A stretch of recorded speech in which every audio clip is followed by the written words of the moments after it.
რეკლამის შემდეგ ძალიან საინტერესო სტუდენტებისთვის ილიას სახელმწიფო უნივერსიტეტი და ბაზის ბანკი ერთობლივ სასტიპენდიო პროგრამას ადგენენ.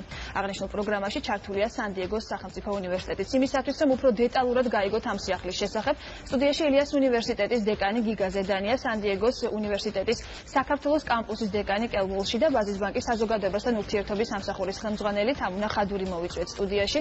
მოგესალმებით, დიდი მადლობა მოგზაურობისთვის. ბატონ გიგა, დავიწყოთ თქვენგან. დღეს 4 საათზე არის დაგეგმილი მემორანდუმის ხელისმოწერა, კონკრეტულად ბაზის ბანკთან უკვე თანამშრომლობა ღრმავდება ილიას უნივერსიტეტის. რაც გულისხმობს ეს მემორანდუმი? პირველ რიგში რამდენიმე სიტყვას ვიტყვი პროგრამაზე. მადლობა მოწვევისთვის, ასაკურველია. პროგრამა არის ძალიან მნიშვნელოვანი. ჩვენ შემდეგი აკადემიური წლიდან სან-დიეგოს სახელმწიფო უნივერსიტეტთან ერთად ვიწყებთ ახალ პროგრამებს, საბაკალავრო პროგრამებს საინჟინრო ტექნოლოგიურ მიმართულებებით. ამ შემთხვევაში საქმე ეხება ორ პროგრამას, ეს არის ელექტრონული ინჟინერია და კომპიუტერული ინჟინერია. მთელი ეს პროგრამა ფინანსდება 1000 წევრის გამოწვევის პროექტის ფარგლებში. მართლა ძალიან ეს არის ის პროგრამები, რაც ასე ვთქვათ, დეფიციტურიც კი იყო საქართველოში. მაშინ ძალიან გჭირდება სპეციალისტები, იმიტომ რომ სწორედ ამ პროგრამებით იქნება შესაძლებელი საბოლოო ჯამში ეს გრანდიოზული მიზნის მიღწევა, როგორც არის ისეთი ეკონომიკის აშენება, რომელიც დაფუძნებულია ცოდნაზე, ხო? და შესაბამისად ინოვაციები ტექნოლოგიის სფეროში არის ამ ასეთი ეკონომიკის წამყვანი მოტორი შეიძლება ასე ითქვას. ამიტომაც აი ამ პროგრამაში ჩვენ საუკეთესო სტუდენტებს, რომლებიც ან ჩააბარებენ შემდეგ წელს, ან სხვა პროგრამებიდან გადმოვლენ, თავაზობთ ამ სტიპენდიას. უпроსტოდ ამათ სტიპენდიას თავფლობს ბაზის ბანკი, რომელიც ძალიან ასე თქვა თავაზიანად დათანხმდა და დაინტერესდა ამ მიმართულებაში ინვესტიციით, იმიტომ რომ საქმე ეხება მართლაც ასე განსაკუთრებულად მნიშვნელოვან სფეროს, არა მხოლოდ ჩვენი უნივერსიტეტისათვის, არამედ საქართველოსათვის. მე ხაზს გაუსვამთ რაღაცას, რომ ჩვენი სწავლების და კვლევის ერთ-ერთი მნიშვნელოვანი განვითარების ფაქტორი იქნება საერთაშორისო განზომილება მისი და სწორედ აი ერთობლივი პროგრამები წამყვან უნივერსიტეტთან, როგორიც არის სან-დიეგოს უნივერსიტეტი, აქ ძალიან შეგვეწყობს ხელს. ეს ნიშნავს იმას, რომ ვისაც სურვილი ექნება სან-დიეგოს უნივერსიტეტთან თანამშრომლობის სტუდენტებს გულისხმობ სწავლის დაწყების კუთხით, მათ ექნება საშუალება, რომ მიიღონ დაფინანსება. 10 სტუდენტზე არის ამ ეტაპზე საუბარი. საიდან წამოვიდა ინიციატივა, რომ მათი დაფინანსებაზე გეზრუნათ და მთლიანი თანხა რა არის? ინიციატივა რა თქმა უნდა წამოვიდა ილიას სახელმწიფო უნივერსიტეტიდან. ჩვენ მოხარული ვართ, რომ მათ პირველმა ჩვენ მოგმართეს და ეს ალბათ შემთხვევით არ მოხდა, იმიტომ რომ ჩვენ წლებია გვაკავშირებს უკვე ურთიერთთანამშრომლობა.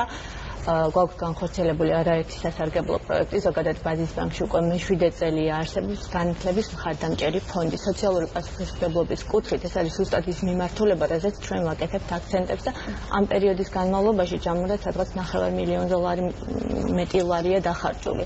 რაც შეეხება ამ კონკრეტულ პროექტს, დიახ, ეს არის 20,000 საწყის ეტაპზე, დავაფინანსებთ 10 საუკეთესო სტუდენტს, თითოეული მათგანი მიიღებს $2,000 ვაუჩერს, რომელიც ვფიქრობ, რომ იქნება მათთვის ნამდვილად სტიმული მომავალი განვითარებისათვის, ალბათ შეეშველება სწავლის გადასახადშიც. ეს არ არის ჩვენი ერთადერთი პროექტი, სხვა პროექტებიც გვექნება, ასევე ვაგრძელებთ შარშან დაწყებულ პროექტებს, შეიძლება ვთქვათ, ასევე ილიას სახელმწიფო უნივერსიტეტის ძალიან სასარგებლო ინიციატივა იყო, როცა ახალგაზრდა მეცნიერებს დაენიშნათ პასკალის პრემია და მოხარული ვარო აქაც ბაზის ბანკი უნივერსიტეტის გვერდით იყო და წელსაც ეს პროგრამა აქტიურად გაგრძელდება და ასევე 20,000 დაიხარჯება ამ მიმართულებითაც. ძალიან კარგი და მე ვფიქრობ, რომ ეს თანხაც, რომელიც იქნება ჩადებული ამ სასტიპენდიო პროგრამაში, მომავალი წლიდან ალბათ გაიზრდება და უფრო მეტ სტუდენტს ექნება მასში ჩართვის შესაძლებლობა. პრაქტიკა ისეთია, რომ პროექტები იმდენად წარმატებულია, რომ ნამდვილად განათლების ხელშეწყობა არის მნიშვნელოვანი ზოგადად ქვეყნის. გასაგებია. ბატონო, პირველ რიგში დიდი მადლობა, რომ კიდევ ერთხელ მობრძანდით ჩვენთან სტუდიაში. ძალიან საინტერესო პროგრამა არის, რომელსაც გვთავაზობს სან-დიეგოს უნივერსიტეტი. ამ შემთხვევაში, რადგან სიახლე არის სასტიპენდიო პროგრამა, მინდა კითხოთ, როგორ შეირჩევიან ის სტუდენტები, რომლებიც მიიღებენ ამ დაფინანსებას და ეროვნული გამოცდები უკვე დასრულდა, თუ არის ცნობილი, რამდენი აბიტურიენტი დაინტერესდა თქვენი პროგრამებით?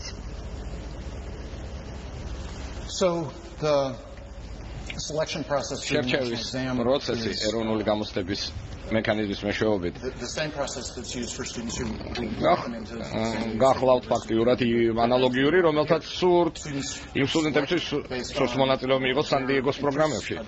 ინტერესისგან გამომდინარე პროგრამის შესაძლებლობებიდან ზედაყრდნობით ვაკეთებ შერჩევას. ჩვენ ასევე გვესმის დაახლოებით 400 სტუდენტია, რომელმაც აირჩიეს ეს პროგრამა, მაგრამ ჩვენ გვესახება როგორც ძალიან სერიოზული რაოდენობა სტუდენტებისა, ვისაც აინტერესებს ჩაერთოს ამ პროგრამაში. მეც მექნება შეკითხვა დილამშვიდობის მოგესალმებით. ეს პროგრამა ზოგადად ჩვენთვის ძალიან მნიშვნელოვანია იმ სფეროს განვითარების, რასაც საინჟინრო მიმართულებები და შემდეგ ქვია და ჩვენ სტუდენტები მიიღებენ ამერიკის სან-დიეგოს უნივერსიტეტის დიპლომს. თქვენთვის რა მნიშვნელობა აქვს ზოგადად ამ პროექტს?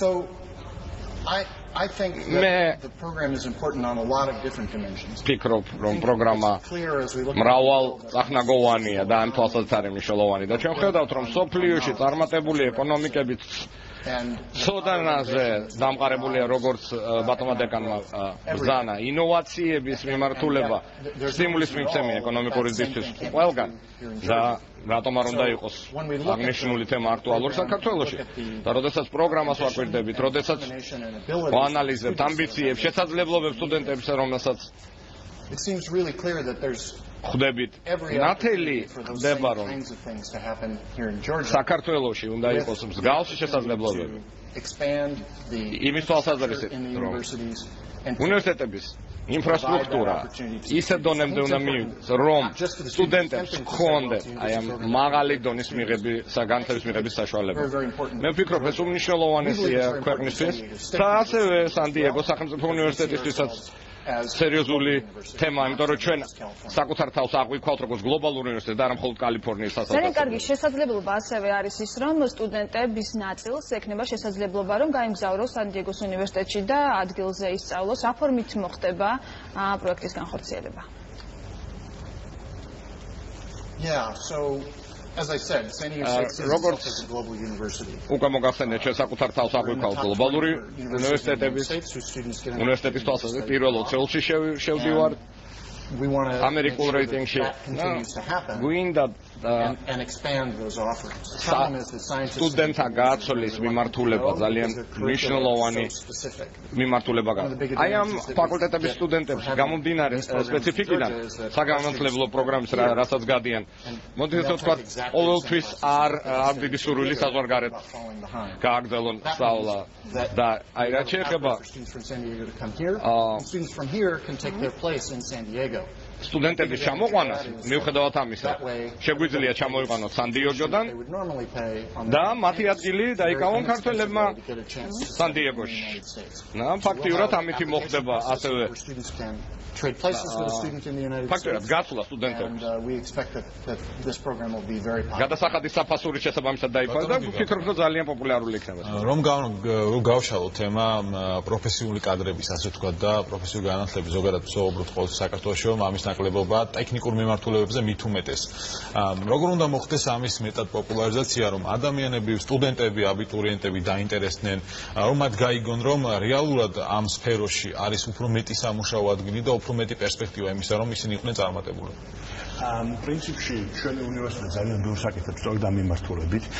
პირველ რიგში დავიწყებდი იმით, რომ ჩვენ გვაქვს ყოველწლიური სამეცნიერო პიკნიკი, რომელსაც შემოდგომას მართავთ ხოლმე ამ წელს იქნება 19 სექტემბერს და ჩვენ ვთავაზობთ ახალგაზრდებს, სკოლის მოსწავლეებს, მაგრამ ასევე სტუდენტებს იმის შეძლებს, რომ დაინახონ რამდენ მრავალფეროვანია მეცნიერების სამყარო და რამდენად საინტერესო, ასე ვთქვათ, მეცნიერების და ტექნოლოგიების გადაკვეთაზე შექმნილი პროდუქტები. შემდგომში ასევე ხაზს გაუწვავთ იმას, რომ ჩვენ ძალიან ბევრ რაღაცას ვაკეთებთ პოპულარიზაციისთვის, იმ ლაბორატორიებით, რომლებიც ჩვენ გვაქვს. ეხლა ორი ახალი ლაბორატორია დაემატა, მაგალითად ჩვენს უნივერსიტეტს, როგორც არის Fab Lab და Game Lab. Fab Lab არის ის სივრცე, სადაც ადამიანებს შეუძლიათ დაამზადონ უაღრად საინტერესო ტექნოლოგიური პროდუქტები, სრულიად უახლესი ტექნოლოგიების გამოყენებით, რომლებიც ჩვენ ახლა გვაქვს და ასევე ძალიან დიდი პოპულარობით სარგებლობს Game Lab, ანუ კომპიუტერული თამაშების შესაქმნელი სიუცე. კი ბატონო, წარმატებას აღწევენ, მუდმივად არის შეკრებები, ეგრეთებული ჰაკათონები და ქმნიან ახალ ასე ვთქვათ, თამაშების ახალ მოდელებს და შესაბამისად ეს არის რასაკვირველია არა მხოლოდ საინტერესო, არამედ ასევე ძალიან ასე ვთქვათ, მომგებიანი სფერო, ხო? და მოთხოვნების თანამედროვებაზე. თითოეულმა ადამიანმა შეიძლება დიდ წარმატებას მიაღწიოს ცხოვრებაში, მათ შორის ფინანსურს და ასევე დიდი მოგება მოუტანოს იმ ინსტიტუტებს, სადაც ის არის ჩართული და ქვეყანასაც რეალურად.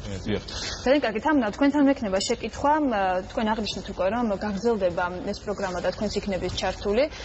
რამდენად შეიძლება რომ გაიზარდოს თანხამე უკვე აღნიშნე, მაგრამ თუ არის უკვე კონკრეტულად გადაწყვეტილი და სხვა უნივერსიტეტებთანაც თუ აპირებს თანამშრომლობას, იმიტომ რომ თავად ეს ორიენტაცია, რომელიც აღებული აქვს ბანკს განათლებაში თანხის ჩადება არის ძალიან მნიშვნელოვანი. მინდა გითხრათ, რომ წლები უკვე სხვა უნივერსიტეტებს, რა თქმა უნდა, თანამშრომლობთ და გვაქვს საკმაოდ დიდი გამოცდილება. არაერთი, როგორც აღნიშნე, არაერთი სასარგებლო პროექტი გვაქვს განხორციელებული, რაც შეეხება სახელობით სტიპენდიებს, ბაზის ბანკის სახელობით სტიპენდიანტებს ჩვენ გვყავთ ბათუმში, ასევე სხვა უნივერსიტეტებში, თბილისშიც.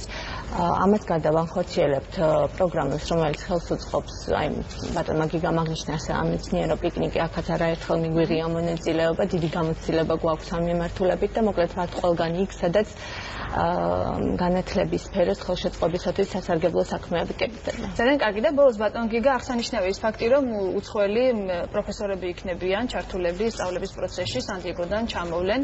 ამ მხრივ ანუ თუ არიან უკვე ეს ადამიანები თბილისში. ეს პროგრამა იმით არის, რომ რამდენიმე წლის განმავლობაში მართლაც იქ ეს პროგრამა განხორციელდება სან-დიეგოს პროფესორების უშუალო ჩართულობით, მაგრამ პარალელურად ისინი დაატრენინგებენ ჩვენს პროფესორებსა და მასწავლებლებს და შემდეგ ამ პროგრამას გადააბარებენ რამდენიმე წლის შემდეგ, ამიტომაც ჩვენ ასე ვთქვათ უკვე დაგვრჩება საერთაშორისო ყველაზე მკაცრი სტანდარტების შესაბამისი პროგრამა და ასევე მასწავლებლების ის რაოდენობა, რომელსაც შეიძლება რომ ეს პროგრამა შესთავაზოს სტუდენტებს. ძალიან კარგი, მღრმესი მადლობა მობრძანებისთვის, წარმატებებს გისურვებთ. მე დარწმუნებული ვარ, რომ მომავალ წელს კიდევ უფრო მეტი აბიტურიენტი დაინტერესდება ამ პროგრამით. მე მაყურებელს შევახსენებ, რომ ილიას უნივერსიტეტის დეკანი გიგა ზედანია, სან-დიეგოს რექტორი გიგა ზედანია უკაცრავად სან-დიეგოს სახელმწიფო უნივერსიტეტის საქართველოს კამპუსის დეკანი კეულში და ბაზის ბანკის საზოგადოებასთან ურთიერთობის სამსახურის ხელმძღვანელი თამუნა ხადური იყვნენ ჩვენი სტუმრები. დიდი მადლობა მათ. ახლა კი რა თემებს გვთავაზობთ